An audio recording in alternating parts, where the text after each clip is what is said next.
தட்ச பிரஜாபதியின் மகளான கத்ரு மற்றும் முனிவர் காசியபர் ஆகியோருக்கு பிறந்த ஆயிரக்கணக்கான பாம்புகளில் ஒருவர் வாசுகி. இவரது சகோதரர் ஆதிசேஷன்.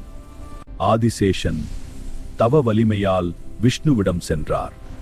வாசுகி நாகலோகத்தின் மன்னனாக பொறுப்பேற்றார்.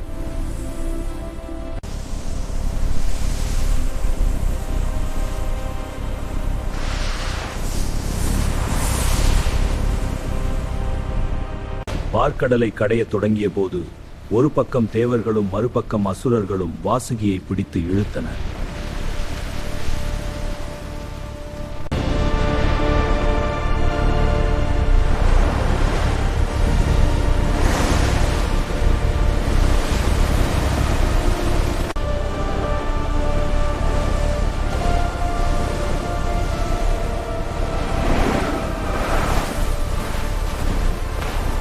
பல ஆயிரம் ஆண்டுகள் இருபுறமும் இழுக்கப்பட்டதால் வாசுகியின் உடல் பெரும் காயமடைந்தது. வலியின் மிகுதியால் அவர் கக்கிய விஷமே ஆலகால விஷமாகும்.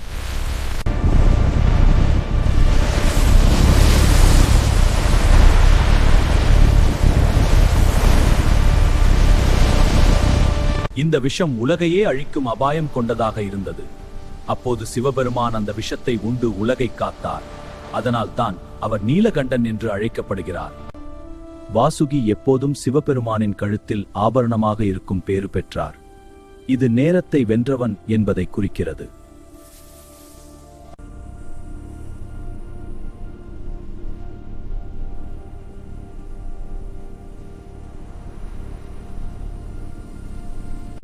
யோக சாஸ்திரப்படி வாசுகி என்பது நம் உடலில் உறங்கிக் கொண்டிருக்கும் குண்டலினி சக்தியின் குறியீடு. அது விழிப்படையும் போது மனிதன் தெய்வ நிலையை அடைவான். வாசுகியின் தலையில் இருக்கும் நாக ரத்தினம் இருளில் சூரியனைப் போல ஒளிரும் என்றும் சொல்லப்படுகிறது. இந்த ரத்தினம் தீராத நோய்களையும் தீர்க்கும் வல்லமை கொண்டது என்பது ஒரு ரகசியம். ஜாதகத்தில் ராகு கேது தோஷம் அல்லது நாகதோஷம் உள்ளவர்கள் வாசுகி மற்றும் ஆதிசேஷனை வழிபடுவது சிறந்தது என ஜோதிடம் கூறுகிறது. திருவாதிரை நட்சத்திரம் வாசுகிக்கும் சிவபெருமானுக்கும் உகந்த நாளாக இது கருதப்படுகிறது.